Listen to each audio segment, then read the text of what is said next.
Good afternoon. I call this meeting of the Land Use and Planning Committee to order.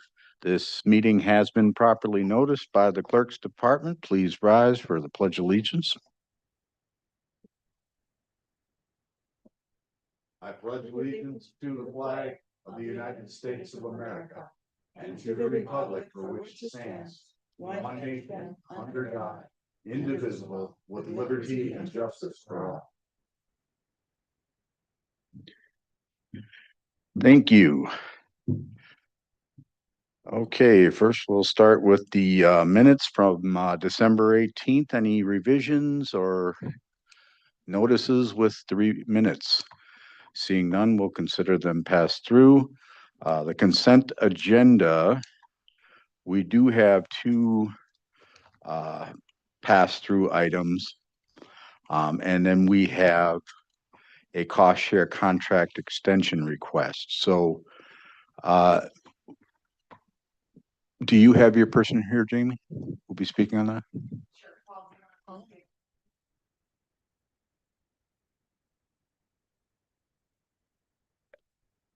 Thanks, everyone. Happy New Year. I guess both of those were projects that we completed over the course of the year. The Conley project, that was a little bit, I'd say a little bit east of Big Cedar Lake. And it was solve a soil erosion problem that was going into Cedar Creek. It was completed probably end of December, same thing, or towards the middle of early December. And the Chad Johnson Waterway, that's one that's located by Western and County Highway P, reconstructing existing waterway on the property. It was completed probably like mid-September of this year. And the cost share contract extension request, we were working with the Stout Farm in Germantown. He signed a contract for doing nutrient management planning on his farm, and that was just to be extended for to complete the plan in 2026 compared to 2025.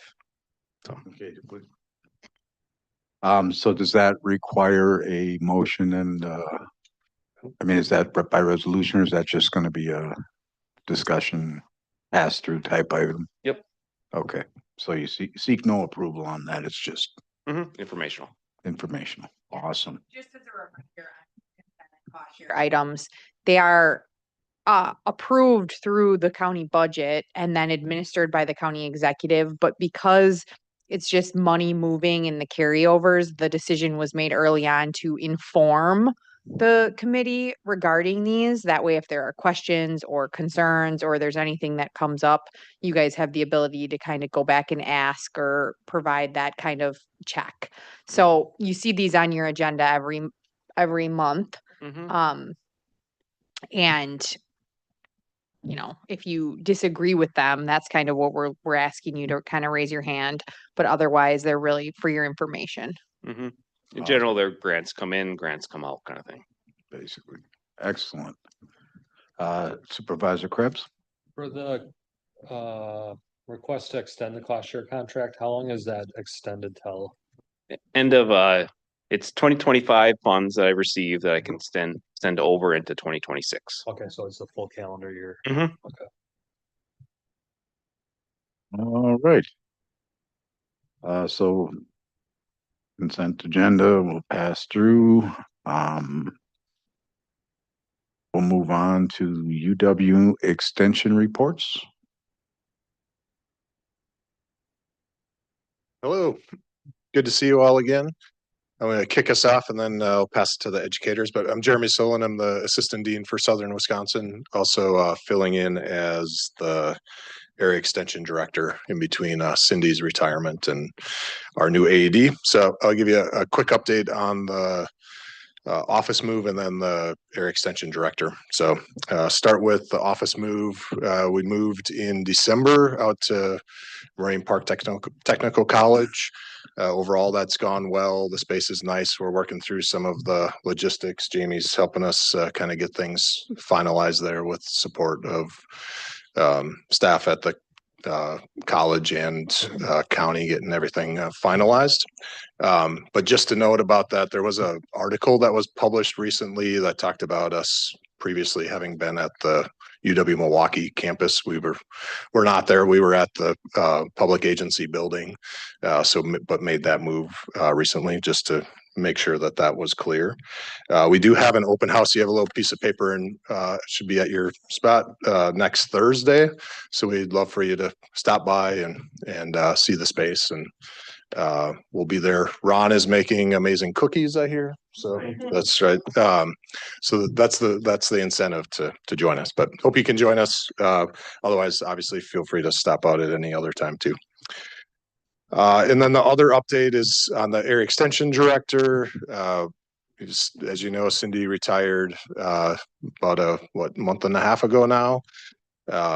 We're in the process of filling that position. As part of that, we looked at all of the areas in the state due to some state budget cuts, reconfigured the area a little bit. So Washington County is now in an area that includes Ozaukee, Fond du Lac, Dodge, and Columbia counties.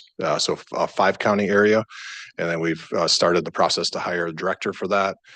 We had applicants in a combined pool for 2 areas. We had 58 applicants for that. We just got done with the screening interviews and are inviting final candidates forward for final interviews. Those will be the first week of February.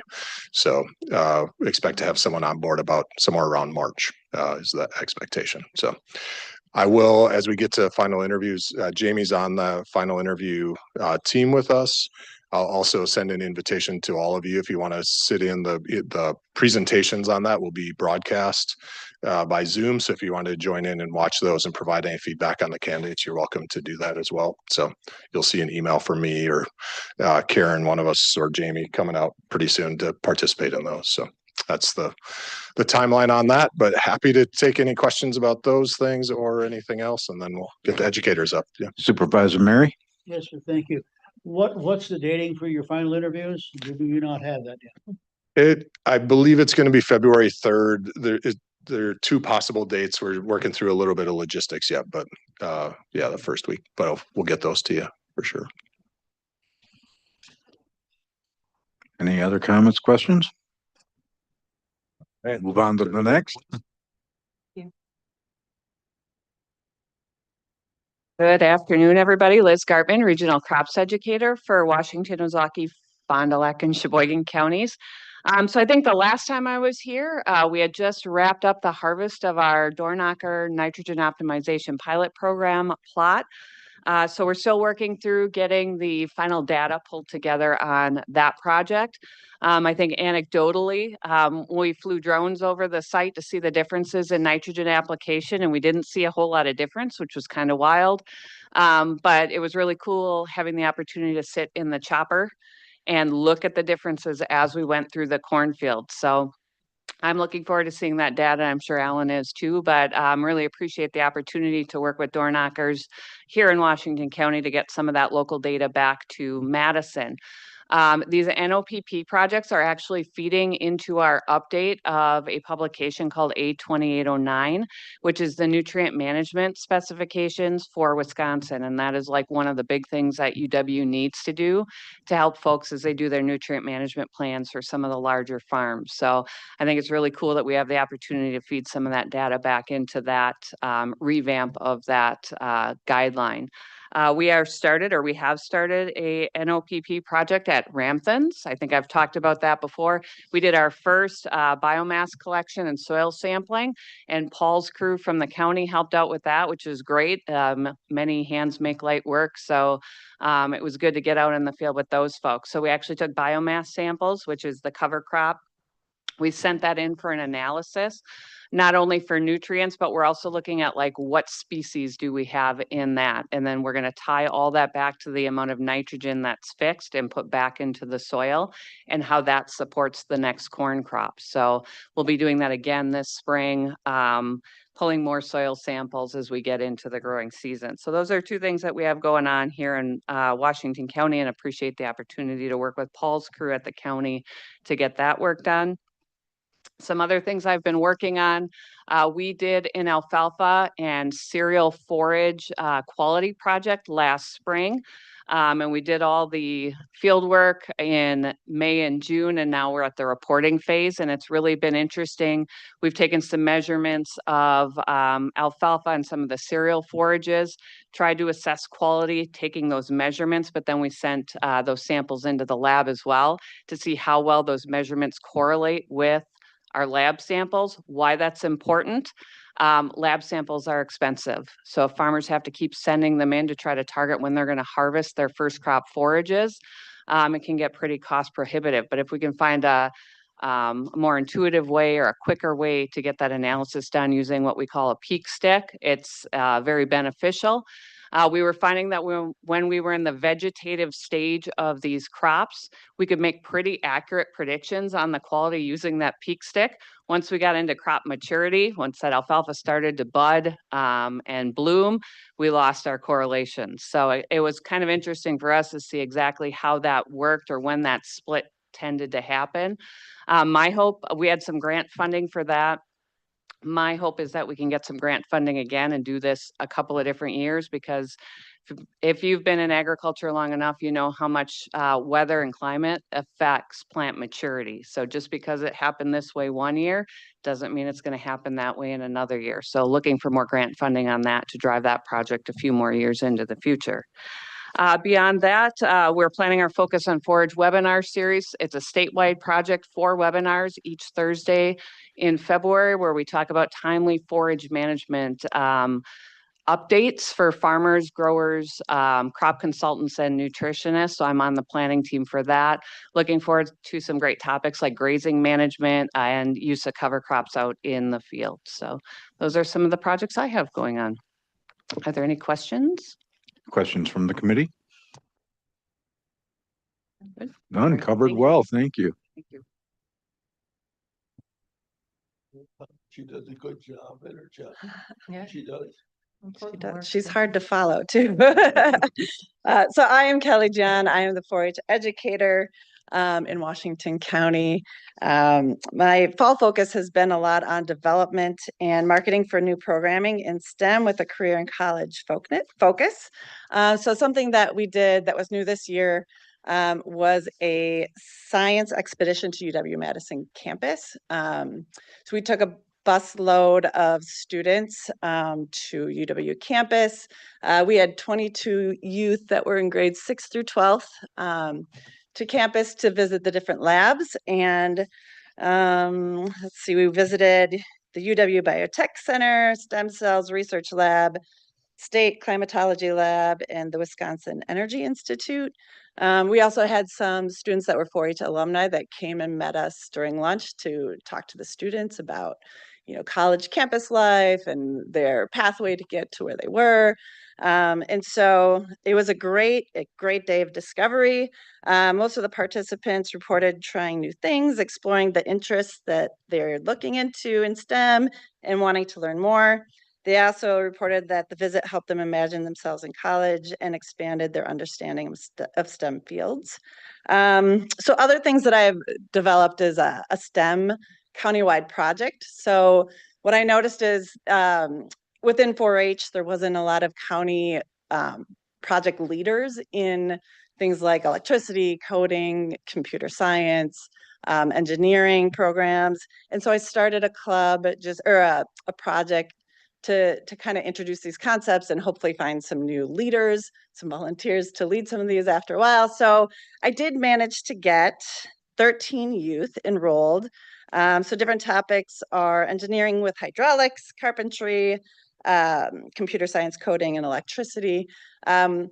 So what's really fun is now I'm bringing in college professionals. So I have a carpenter that's coming in February. We created a questionnaire for the professional to fill out so the kids could see their pathway.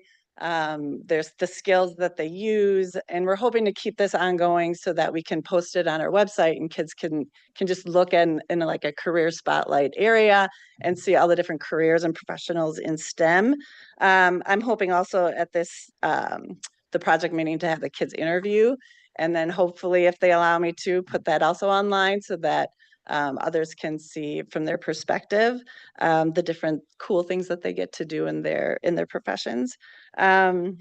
Also, I found that many people are not able to come because kids are really busy. So we are starting a virtual distance learning program for the kids who are interested in STEM programming. There's a parent that is also an engineer who's going to help me do this, and kids can come get STEM kits and then join us virtually, or they can also watch recordings. So that's another thing we're developing. And then for kids who also can't come, we're creating kits with the different projects that they can just come and borrow for a month at a time. So exciting things. Let's see, sorry. So I'm also developing different partnerships. So I've been working with Boys and Girls Club, going out there doing different programs with them twice a month. I was doing that in the fall. Big Brothers, Big Sisters, we're planning an event this spring to do with the bigs and the littles, to introduce 4-H and different STEM and career programming. And also, of course, Moraine Park. So Moraine Park is a great partner. I've met with the dean, and we are working with faculty there to see what we can do in terms of career tracks in the summer, and also their K through 12 partnership staff. They do a lot with the high schools in Washington County and Fond du Lac County. So we're just trying to figure out what would make sense, so we're not duplicating what they're doing, and we're kind of creating something that is beneficial to both. They are really actually hoping for more middle school youth, which is what we usually get the most engagement with. So I think it'll be a great partnership that we can grow on every year. The other thing that I'm working on is I'm on the Summer Academy leadership team. So that is also a trip to UW-Madison in the summer. Kids in 4-H get to go and stay for a week. We develop different exploratory tracks. So this will be my first time going. So it's a really exciting time. I'm also going to bring my daughter, who is in 11th grade, but they get to actually be in dorms for a week. The way I'm hearing, so like grades 8th through 10th is more of like exploratory. So they get to go on different tracks, and then once they've been their year, or they're in grades 9th through 11th, they kind of get to focus on more of things that they're really interested in. So some of those tracks are agriculture and animal science, artificial intelligence, automotive, civic engagement, health and wellness, and skilled trades. So they stay there and they do hands-on projects with professionals, and they kind of stick with those core tracks. They also just started an advanced academy for grade 11. So it's more career exploration within the tracks that they're very interested in. So a lot of development, a lot of partnerships. So do you guys have any questions? Let me thank you. One of the things that kind of, when I first started, I get a little lost. STEM. Please explain the acronym STEM, Sorry about that. Yes, science, technology, engineering, and math. which obviously I do know, but a lot of people at home. You're right. You're right. And yes. And I just want to say, it's been a long road getting you guys over to the technical college. A lot has gone on. But I think the opportunity for synergy there is amazing. Yes. I really think you're in the right place. You're not on an island in one of our buildings. You're actually in the field with the people that you serve. So I think it's a really great thing. I'm excited to see what you're working on and what you're going to bring to us. With that, Supervisor Pridemore. Yeah, I can see a lot you're doing, and I'm just really, really happy that you have this position. And how do you feel now that it's been over a year, right? So Right. How do you? I get overwhelmed with how many ideas that I, keep thinking of. And even with the partners, I've met with some of the faculty. And so just really narrowing down a sustainable path. What's tricky sometimes is when you work with professionals who are normally teaching high school or college, I want to make sure that when they work with youth, it is a positive experience. So they want to keep doing the partnerships and that their expertise is also delivered in a way that kids can understand. So there's a lot of possibilities, and I am really excited about it because the faculty is very welcoming in partnering with us. Yeah, you fit the job very well. Oh, thank you so much. Appreciate that. Any other questions? Keep it up. Thank you. Thank you. And our next presenter? All right, I'm gonna try and be as happy as. No, I'm happy to be here. Ron Jacob Bison, 4-H educator. I primarily, I shouldn't say primarily, but two main focuses. One is really administering to the volunteers, making sure they're trained, have their background checked, that they're safe for the kids, and that they're ready for the kids. Also, the 16 clubs, the community clubs, making sure that they have their goals set for the year. I go out and do club visits. Sometimes I involve with officer training as well. Those are things that traditionally happen in the fall. And then the second leg of what I do is really focusing on youth leadership. That's really I don't want to say the most fun, but it really is the fun. And so that camp process takes a long time. And we got our interviews out in December. We have 22 teen staff who will serve as camp counselors for this upcoming summer. And this Saturday, we have 2 long training Saturdays, which we cover a lot of safety and a lot of facilitation skills and understanding the different ages, because our campers are from 4th grade to 8th grade. And so we'll do a training on this Saturday. We'll do one in April, and then we have a handful that are sprinkled out in 2-hour increments throughout the spring as well. So that's a big part of what I do, along with this program called Team Connect, which is again offering monthly social activities.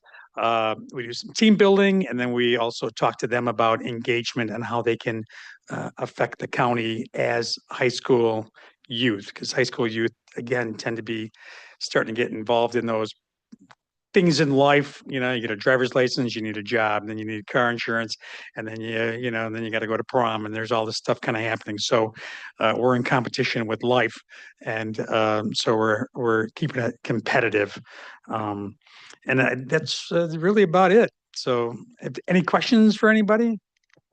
Questions from the committee? No. All right. Well, there's some smiles, so I'll take that as a good thing, right? And it's funny, the comment that you state, you're competing with life, and it reminds me when I used to teach Taekwondo, one of the hardest things is when kids get around that age of 13, especially boys, they discover girls, and, and girls discover sports, and and sometimes we end up losing them around that age, and which kind of seems to be very similar to what you're looking at, where they get to that young teenage years, and the retention starts to get to be a little bit more difficult because there's so much activity out there for them. Yeah, and Kelly did their summer program, and we pulled in teens for day camp counselors. Obviously, summer camp is very attractive because it's 3 nights away and it's further away.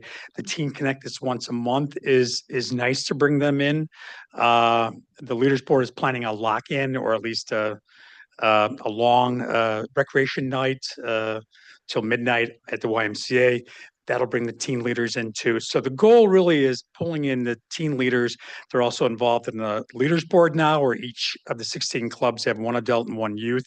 So we're bringing them in for the leadership of governance, but also that their voice matters. And those things really connect people and keep them engaged. And so last night we came to the board meeting with 4 key leaders, youth leaders, and they talked about, what they learned. And so it's pretty amazing when you see these kids who are, littles, and then they go, yeah, I'm studying, biophysics or genetics, what Cassie was talking about last night. So keep them connected and, keep them happy, keep them engaged, and both socially as well as intellectually. And I was very surprised too, being 4-H leader. and earning their Eagle Scout. That's amazing. Isn't I it? mean, Yeah. that is some high quality children right there. You Yeah, know, that yeah. is, you love to see that. Well, they do an So- awesome job and our volunteers do an awesome job. So Very good, very good. thank you. If any other questions? Anything else? Just Supervisor make- Mary? Just to make a comment and observation that Sure. Ron, you and Kelly are in a unique situation where you can actually see the developmental changes of youths as they come into the program, and 2 or 3 or 4 years later, how they have matured in their leadership, in their thinking, and in their abilities to work projects through and provide guidance for younger people.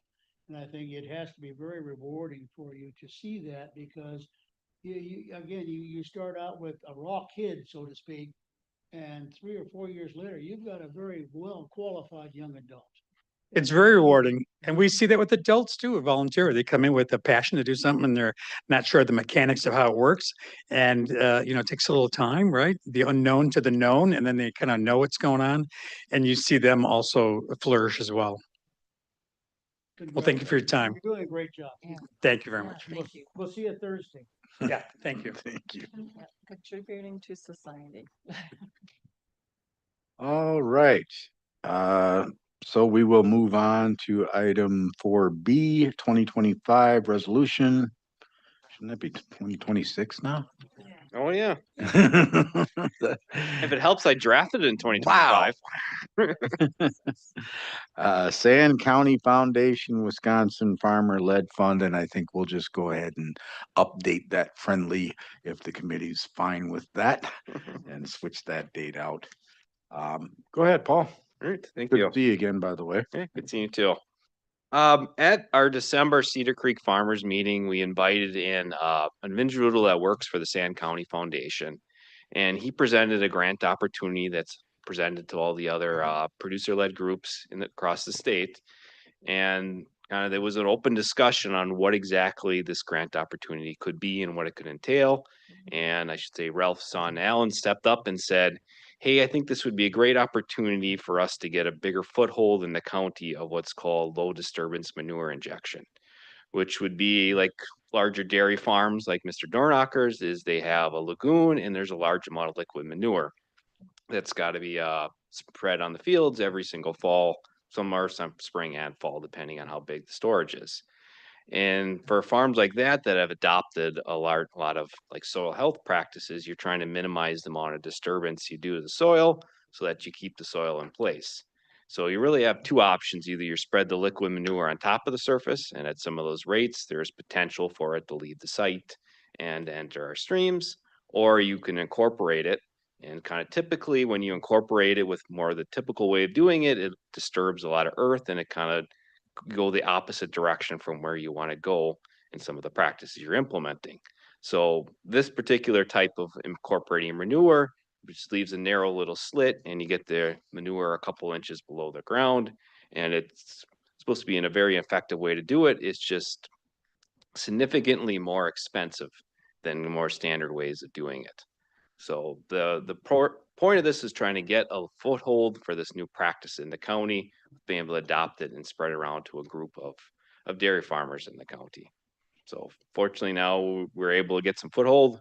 This grant opportunity came up, and seems like there's a fair amount of excitement with the couple of the dairy guys and with the Cedar Creek farmers to try and roll this out and incorporate this as an add-on to an existing incentive program that we're looking at rolling out in 2026. So I know in my agenda packet, I gave you kind of a little rough rundown of where exactly all the funding's coming from for the group for this year. Kind of a rough idea of their budget for currently as now, as things may adjust a little bit with other grant sources or donations that they receive.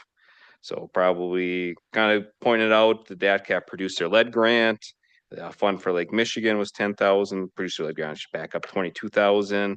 County levy carryovers, that's the one that you also see in your agenda packet, where brought back to you guys in, I think it was August, of the proposal of taking underspending from the conservation account and giving it over to Cedar Creek farmers for 3 years for their operational expenses, and then an additional, I think we've calculated today, would be a little under $4,000 for any potential reorganization of the group, which the group is kind of looking at other options of maybe forming nonprofits or working under a nonprofit that would be separating out a little bit from the county and being a more of an independent entity.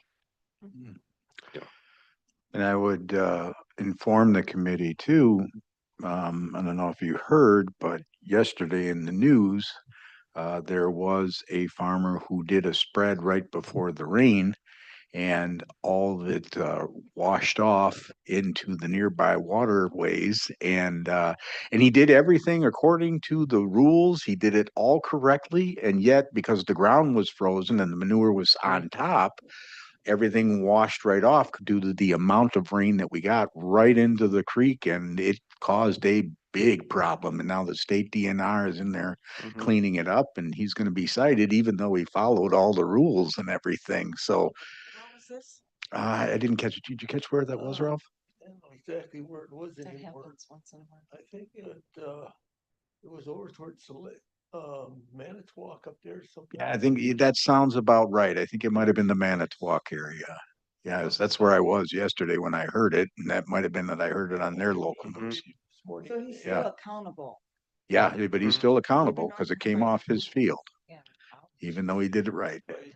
What he was talking about here, we just worked the top maybe inch or two of soil, and we got hoses every, I don't know what they are, 8 inches apart or so.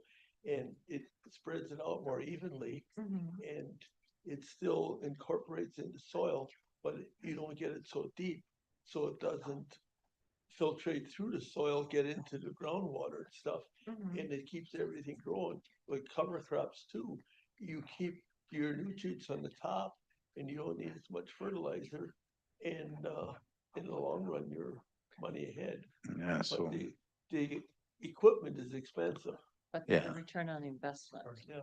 but it'll encapsulate the manure spread basically within the soil so that it's less likely to run off. It's still, I guess, possible if the soil were to Mhm. wash off, but it's way less likely. Mhm. So- And another add-in to that too is what we're seeing too is remember we worked with somebody from Extension, is they work locally with a lot of farmers where they soil sample like the top inch and the top 2 inches and then below there. And what we're seeing with some of these farms that implement a lot of practices like Mr. Dornacher's have is that the phosphorus, which we're most concerned with from a water quality standpoint, could be really high in that top 2 inches. And then below that, it drops drastically.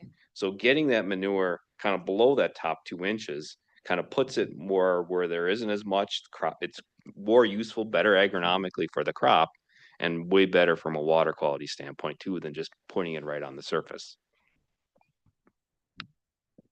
So I guess the other thing I want to point out too that kind of Jamie was missing is that this would be a bit separate than the incentive program, which will get discussed as kind of the next committee report. This has a higher cap of 10,000 potentially dollars at a max per farm, just because the cost, the barrier to implementing this practice is just so high to it too. I think from what I was explained is that the toolbar to take this, to kind of do this is quite expensive, and then it takes significantly longer also to apply your manure, kind of doing it this way with the low disturbance, kind of more than typical way, then like I said, a lot more costs associated with it. And Okay, and The so, equipment actually comes from overseas, and my son bought this, it was used, and I think I don't know what it was, 75,000. A new one is almost 200,000. But and it's high maintenance too, there's a lot of wearing parts on it. Oh, why? I think it's about say for sure here about close to 25, 30 feet wide. quite a swath. A good sized path. Yeah. So there's some farmers, landowners already doing this practice? In the area you are? Yeah. And he did it for a few other farms that would implement this too. from the discussion we had, it sounds like there's a lot of interest in it, Yeah. but it's just a high cost threshold to getting into it and getting a lot of the manure. I think Mr. Dornacher's farm is a little bit of rarity. It's for most guys hire their farms, hire a custom applier. So if somebody comes in and they spread the manure kind of customly. They get charged a few amount of dollars to do it, to be able to buy this piece of equipment to apply them, to inject the manure, kind of low disturbance, is that they would need to buy a separate piece of equipment. So you need a assurance that there is a group of farmers in the county that are willing to do this for the custom guys to be able to make that investment in it too. Excellent. Yes, ma'am. Did want to clarify that the resolution is a 2025 resolution. So it carries over from It last year. carries over through the end of this Term. term through April. Right on. Gotcha. Oh, thank you. Okay, great.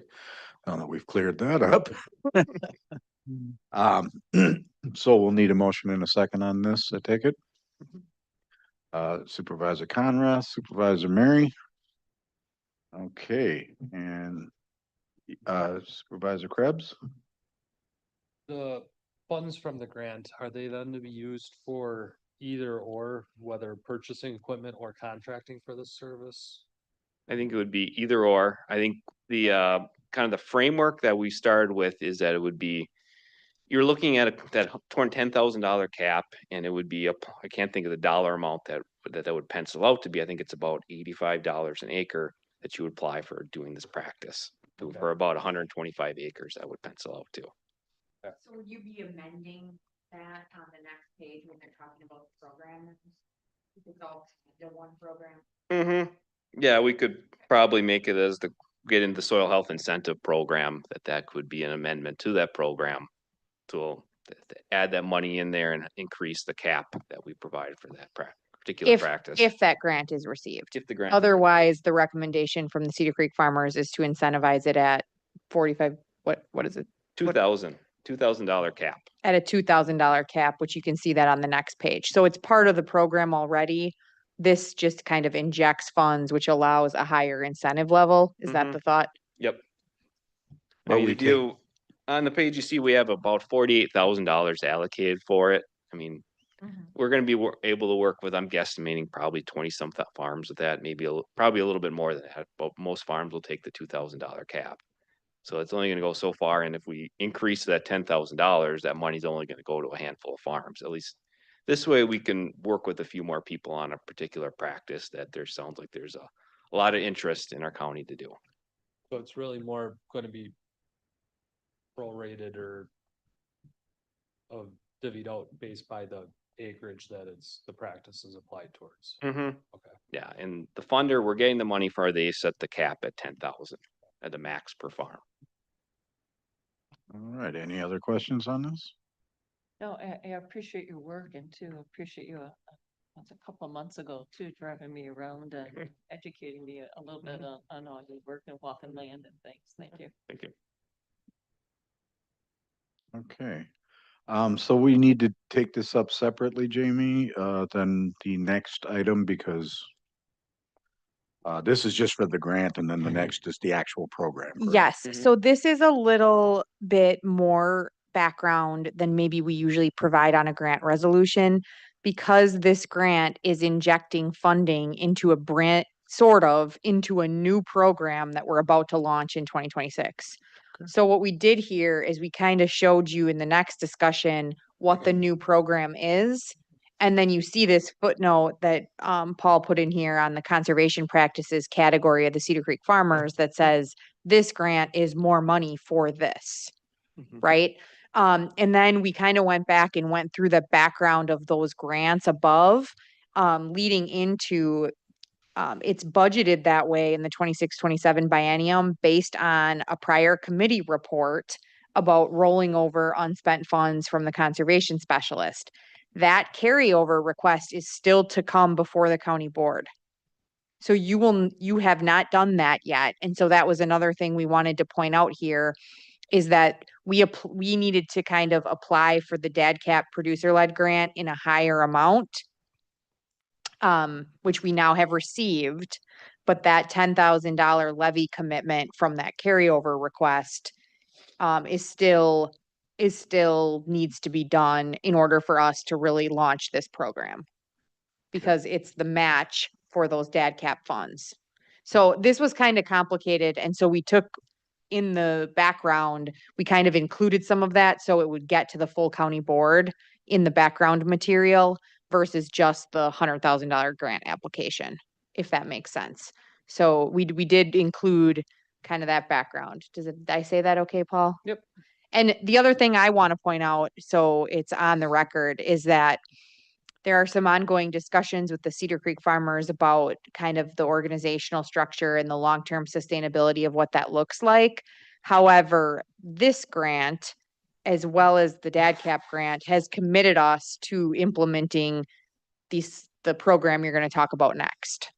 So we, the county, as the fiscal agent, would be doing that work regardless of the status of the Cedar Creek farmers as an entity or their own entity. It would be a partnership it is a partnership with the Cedar Creek farmers that the county is taking the fiscal role in.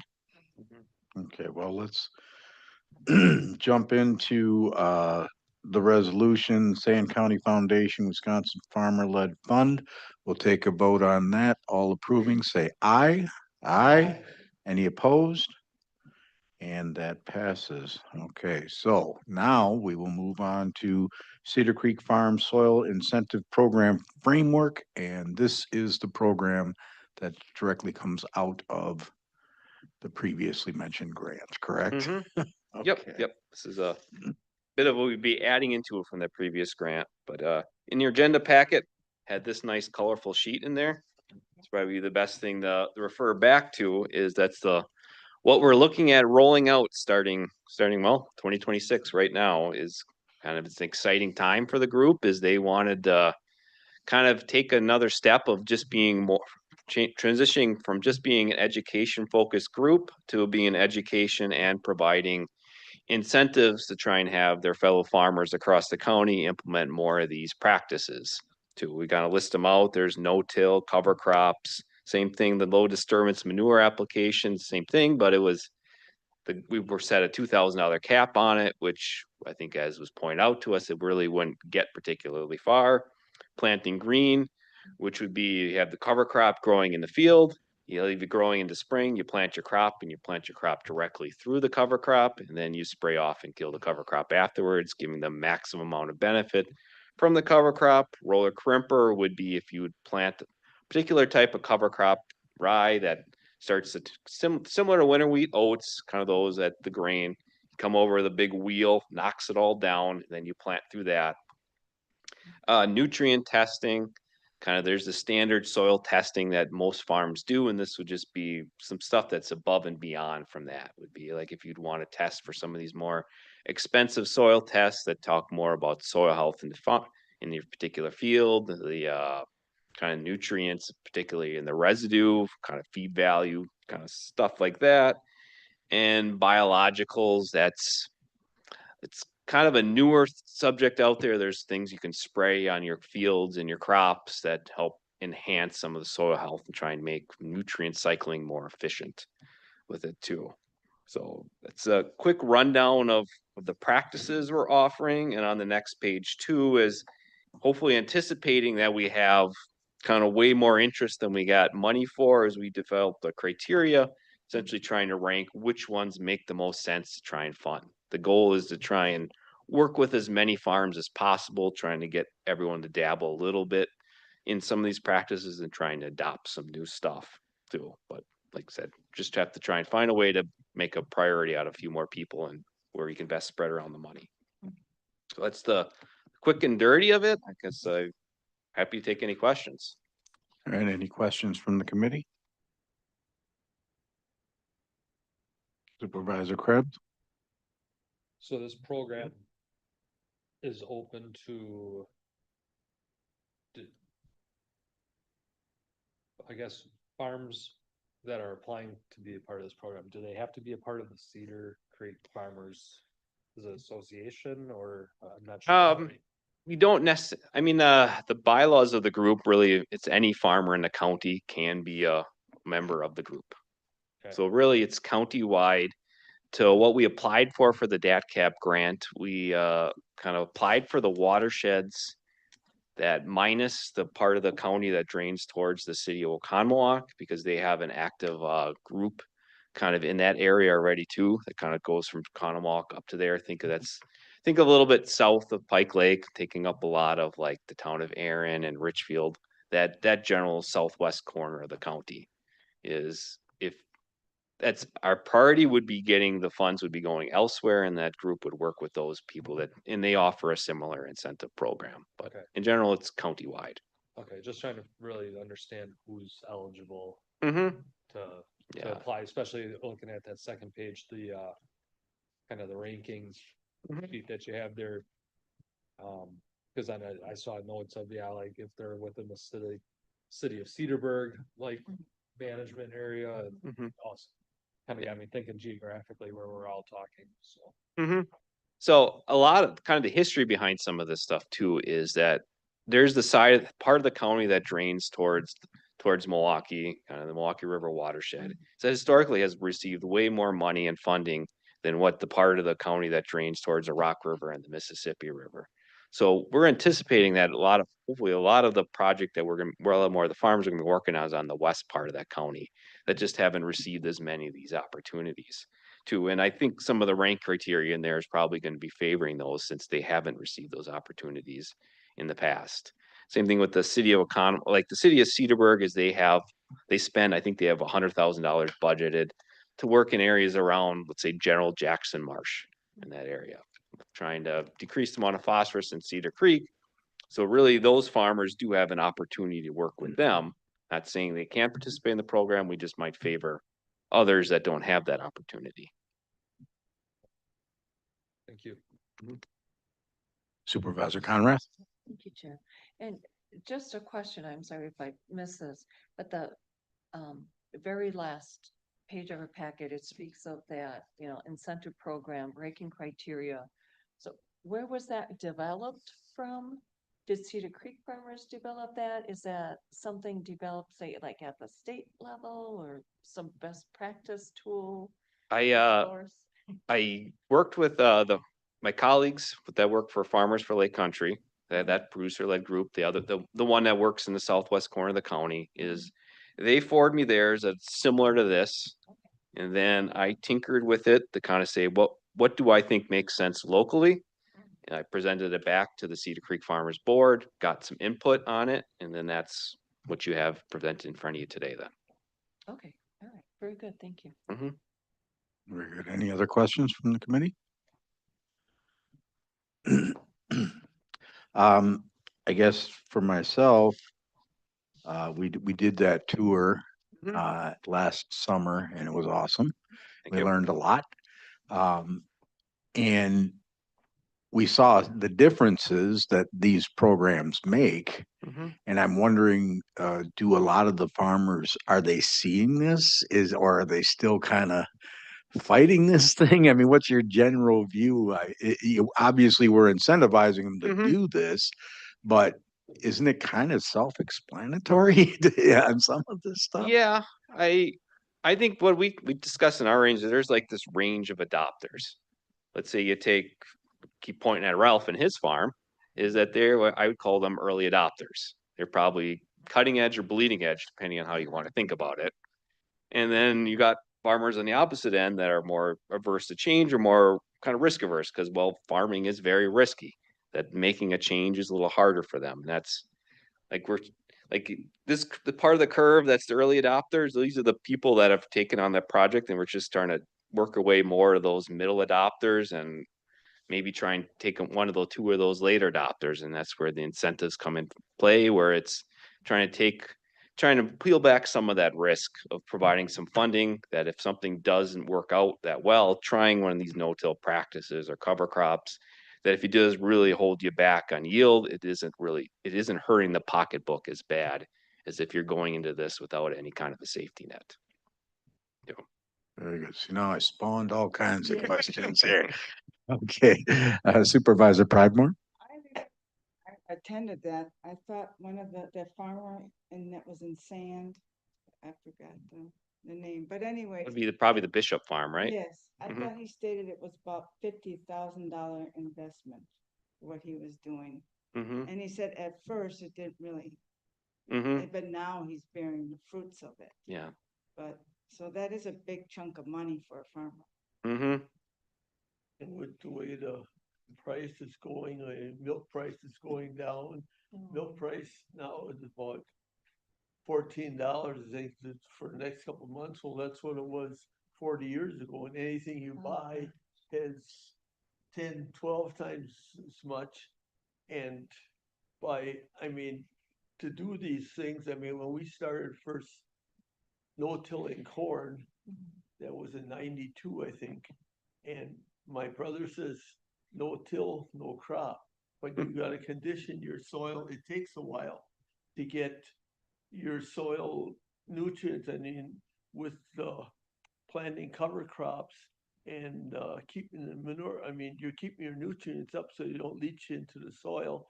And you save money on fertilizer and everything with that. And like my son does composting now for the last, I mean, your straw manure, which is your phosphorus, your stocks, or it's the potash actually, if that doesn't break down so fast, by composting this and turning it into milorganite, and you spread that on the field, you don't have to buy as much fertilizer, and you keep your nutrients up. I mean, it's the little things that you got to do to stay in business. Well, Yeah, it's fascinating. Go ahead. thank you. I was gonna say too, I mean, this all truly helps our water in our county and surrounding area. And that, as we see across, the country, that's an issue, right? Good, healthy, clean drinking water. And that's, I remember way back too, my constituents even brought that up, several of them, which was a little surprised because again, I didn't go looking for this and to serve here. And a lot of people bring that up too when you knock on doors, is the quality of our water and the health of our water. So yeah, I think we need to support things like this, for our community and, to help show that, to the farmers that this is important and the county does, support this at least a little bit, money where our mouth is here. But thank you for all your work, Paul. thank you. This is such a specialty, so thank you. Supervisor Mary? Yeah, back to what Ralph was saying as well as Paul. If you don't understand agriculture, we tend to be cyclical on a lot of things. I remember back in the previous century, when I was in high school in 4-H and FFA, cover crops was a big thing. And then carbon sequestration came in, and that died out. Then carbon sequestration came back again. Now I think that's dying out again. But some of these practices take time, and a lot of it is the technology change. I remember when you started knifing in manure many years ago, that was the idea, get her down to 6, 8, 10 inches or whatever, but you realize But then that's you had seen strips, that. you right. knifed it in and you could just see it in your crops. Yeah.